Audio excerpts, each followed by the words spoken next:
nako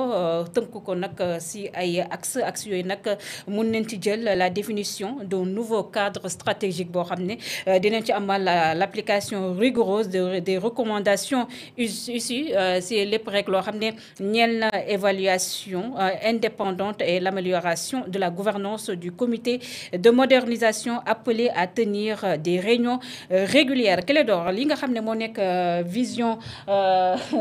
Sénégal 2050 mu mel comme vraiment ambition bi nga xamné le nouveau gouvernement am na ko bu nekk na ben ambition bu mag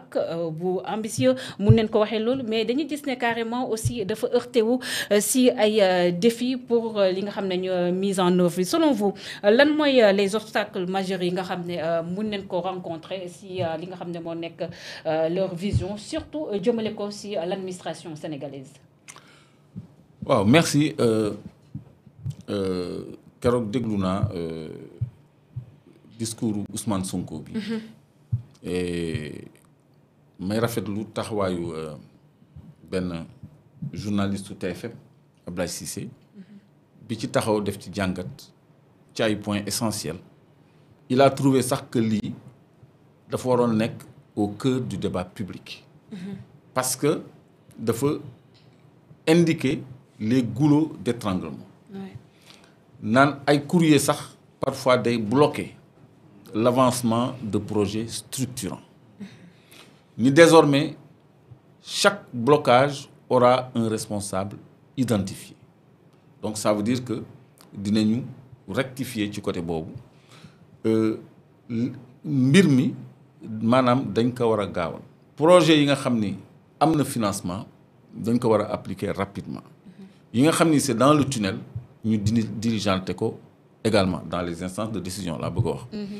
Kon lolu ñom ñu ngi xol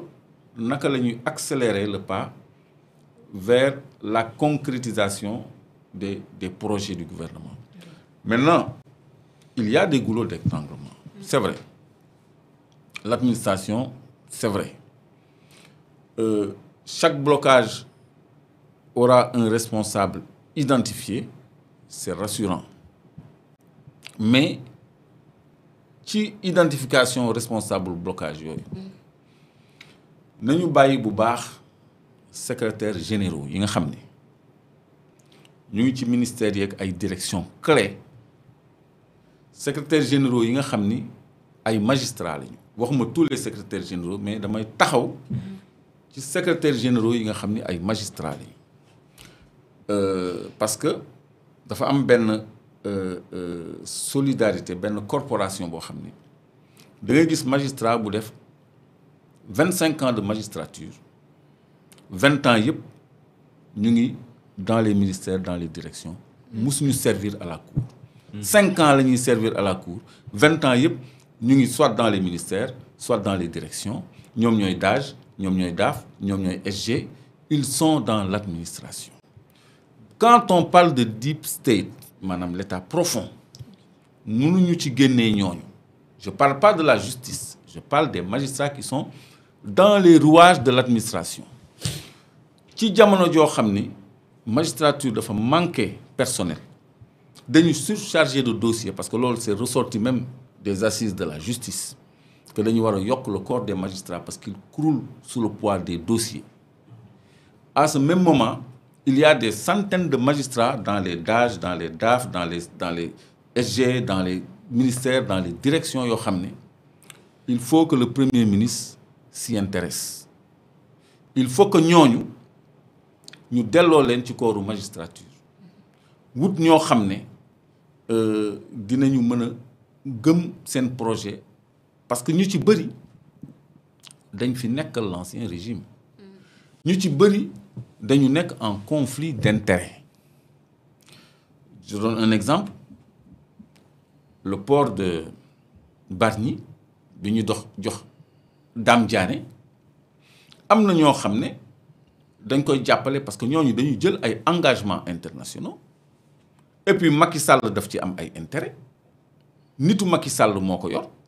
ils ont dans l'administration des gens qui protègent leurs intérêts à eux. Ok. Lu leer laa leen di wax à titre d'exemple donc ñooñu boo leen bàyyee foofu mais li ñuy bëgg mooy pérenniser monopole bi ñu jox Dame Diané ci tout ce qui est produit sec et produit liquide ci port bi ci jamono joo xam ni y a le port autonome de Dakar portu Bargny bi benn port régir ko moom à part la et y a le port de Ndayane boo xam ne tey jii boo fa bëggoon def terminal vraquier dañ lay wax non Dame Diané moo am monopole ci tout ce qui est marchandise sec et sèche et liquide tout ce qui est sec et liquide moom la kon ci biir administration bi day am ñuy protéger contrat yooyu loolu day tax état bi li mu bëgg a def comme ay projets structurants en matière portuaire par exemple mu am ay blocage ak ay pesanteur ci biir noonu la demee ci yeneen volet administration yu bëri mais au-delà de ces magistrats yi nekk ci biir instance de décision ministère yeeg direction clé yi war nañu intéressé wu aussi à toute personne yi nga xam ne dañu am également ay intérêt avec l'ancien système identifié leen parce que ñoom ils ont les renseignements généraux ils ont l'administration à la présidence il y a des corps de contrôle à la primature le gouvernement aussi a ses corps de contrôle te bi ci njëkk mooy le ministère de l'intérieur donc je crois que liggéey boobu bu ñu ko defee danañu identifier davantage de goulots d'étranglement pour aller encore plus vite parce que am na ñu nekk ci biir ñoo xam ne c'est des fonctionnaires yoo xam ne mënoo leen dàq parce que c'est leur droit dañu am embauche jusqu'à la retraite mais mën nga leen changer de poste pour teg ay nit ñoo xam ne danañu ànd ak say projet ba noppi dox ci sa rythme loolu je crois que moom la ñu war a def pour atteindre leurs objectifs dans les plus brefs délais. Moustapha, vision 2050 mu nekk vraiment ambition pour transformer de manière efficace et efficiente li nga xam ne moo nekk la politique sur suñu secteur public bi mais dafa mel ni comme dafa am ay goulot d'étranglement comme nu ko Clédor waxee rek ak le premier ministre Ousmane Sonko yu tax ce projet peine à décoller. Selon vous, ces goulots d'étranglement, c'est à quel niveau et comment faire pour les contourner? waaw ñoom pour man ñoom identifier nañ ko. Oui. Identifier nañ ko li ñuy wax nit ñi ak li ñu leen di xamal mooy il faut ñu jël ab diir mooy l'état profond bi ñuy wax mu am loo xamante ne ci biir la nekk loo xam ne doo ñëw tey rek def at wala nga def at ak lu topp daal di ko fay jëlee c'est pas possible. ndànk ngay évoluer di dem ndànk di éliminer yenn yi di wàññi yenn yi di avancer kon ñoom xam nañ ne kon ci biir am na lu des ba tey administration boo demee ba tey am na pratique yoo xamante ne tey jii dañ ko doon dénoncer ba tey mi ngi fa donc am na loo xamante ne ci texte yi la nekk ci doxalin la mooy l'administration lente bi ñuy waxtaan cette administration lourde bi ñuy wax yooyu ay texte la jaaral fii jaaral ci kële comme par exemple boo bindee mu war a dem ci benn ministre wala benn agence mu jaar ci ministre bi